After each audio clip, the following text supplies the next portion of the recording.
BFM Culture Média.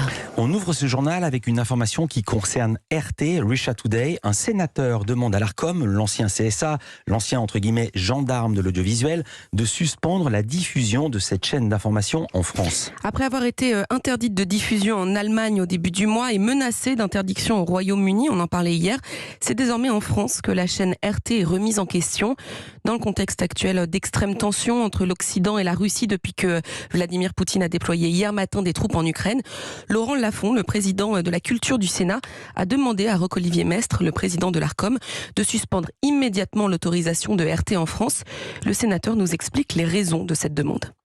Russia Today a été créé pour instiller de la désinformation. C'est une chaîne de propagande pour le régime russe. Quand j'écoute Russia Today, je ne vois pas où est le pluralisme. Or, dans nos règles de pluralisme qui sont imposées dans la convention entre l'Arcom et Russia Today, le pluralisme est clairement instauré comme une règle que doit respecter Russia Today.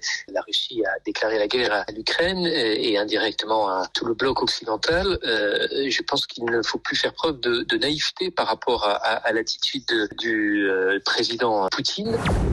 Adressant également son courrier à Roselyne Bachelot, la ministre de la Culture, Laurent Lafont souhaite aussi que le gouvernement prenne ses responsabilités et s'exprime sur le sujet. Et alors, comment a réagi l'Arcom à ce courrier dans ce contexte de crise en Ukraine ? Eh bien, pour le moment, l'Arcom n'a pas encore répondu au courrier de Laurent Lafont, mais l'instance a fait savoir à nos confrères de Pure Média qu'elle veillait avec une particulière vigilance au respect des obligations légales et conventionnelles de la chaîne RT France. Le régulateur de l'audiovisuel a également mis en garde la direction de la chaîne d'information en précisant que s'il l'estime justifié, il n'hésitera pas, je cite, à faire usage sans délai des outils juridiques dont il dispose et qui peuvent aller jusqu'à demander la suspension de sa diffusion, fin de citation. Et selon des informations du Monde qui viennent de tomber, d'éventuelles sanctions ou suspensions seraient déjà en cours de réflexion du côté de l'Arcom. Dans ce même contexte tendu en Europe, la télévision ukrainienne demande à Delphine Ernotte, vous allez comprendre pourquoi à elle précisément, d'exclure la Russie de l'Eurovision. Et oui, c'est une demande très sérieuse. Hier, la télévision publique ukrainienne UAPBC a demandé à l'UER, l'Union européenne de radio-télévision, d'exclure les médias russes. Alors l'UER est actuellement présidée par Delphine Ernotte, qui, je le rappelle, est aussi la présidente de France Télévisions. Il s'agit aujourd'hui de la plus grande alliance de médias de service public dans le monde. Elle regroupe des organisations de 56 pays différents. Et cette instance s'est chargée de négocier pour ses membres les droits de diffusion d'événements internationaux, dont le fameux concours de l'Eurovision. Dans un courrier adressé hier à Delphine Ernotte, le média ukrainien a reproché aux chaînes russes Channel One et VDTRK d'être des porte-paroles du Kremlin, des instruments de propagande politique financés par l'État russe. Cet argument justifie pour l'Ukraine l'exclusion du pays de Vladimir Poutine de l'UER et donc du concours de l'Eurovision. Évidemment, ça va au-delà du symbole et si la Russie est réellement exclue de l'Eurovision, c'est quand même dommage parce qu'on pourrait être privé d'une belle musique de ce genre.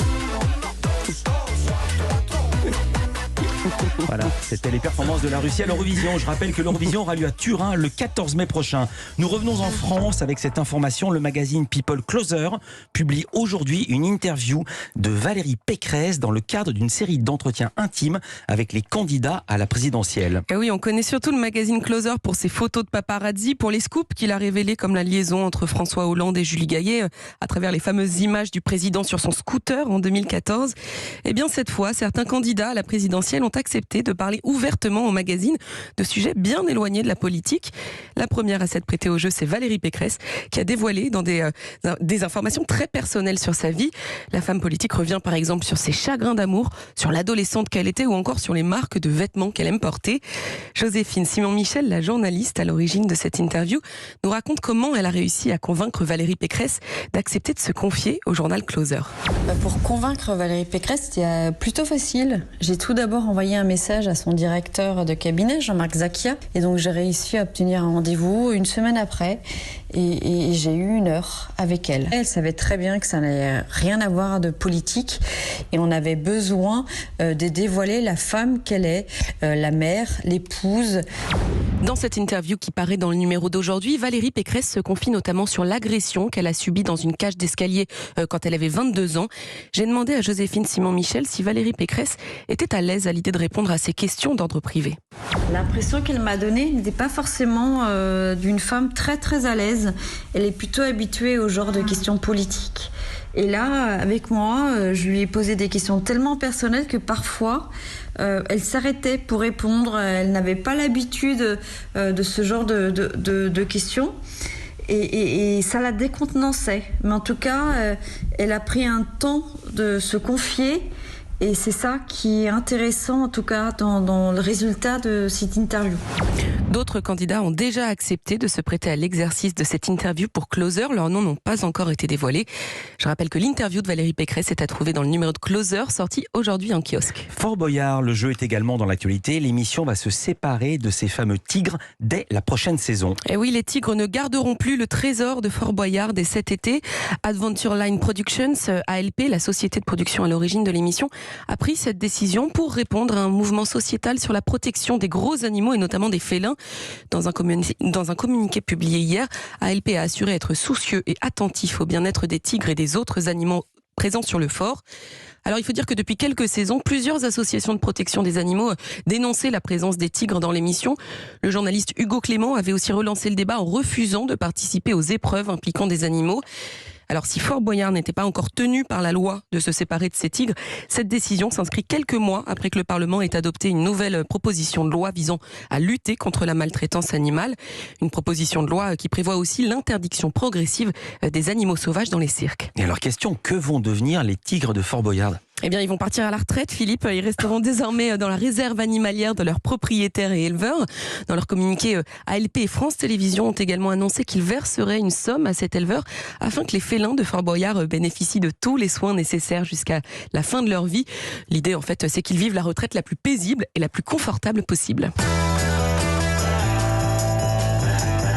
Ça, c'est pas du reggae, c'est le générique d'Échappée Belle, l'émission de France 5 qui part en Jamaïque. Et Sophie Jovillard va nous faire cette fois visiter le pays de Bob Marley. Et oui, et la Jamaïque, c'est aussi le pays du Usain Bolt, du reggae, du rastafarisme et des plages paradisiaques.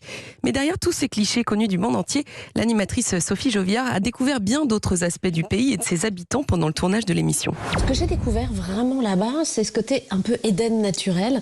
On a eu la chance de visiter les Blue Mountains, d'aller en effet dans les plantations de café, en empruntant quand même ce qu'on pourrait appeler les routes de l'impossible, parce que par moments les routes étaient assez accidentées. Et la rencontre peut-être la plus forte, c'est avec Mamadjé Gloria, qui est héritière des Maroons, qui étaient ces courageux esclaves fugitifs qui s'étaient évadés dans les montagnes. Elle est très très très touchante et j'ai vraiment passé un moment passionnant et vraiment touchant avec elle. L'émission nous fait aussi découvrir de somptueux paysages marins avec les jardins du corail. On en apprend plus sur la cuisine locale avec le jerk, c'est une recette de poulet très épicée. Ah oui, c'est pas une danse. Non. Et puis forcément, Philippe, une question nous brûlait les lèvres. On a voulu savoir si Sophie Jovillard avait goûté les herbes locales, puisque, après tout, ces herbes font aussi partie de la culture jamaïcaine. On attend le son de Sophie Jovillard. Justement, je pense qu'il y a quelqu'un qui est en train de je sais pas comment dire les choses poliment.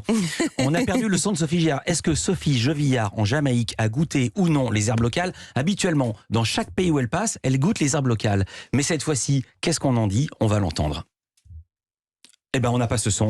Bon, alors je vous donne la réponse. Elle m'a dit qu'elle n'avait pas goûté aux herbes locales, mais on lui en avait proposé plusieurs fois. Voilà, j'ai l'impression que vous avez goûté aux herbes locales puisque le son, vous l'avez perdu en route.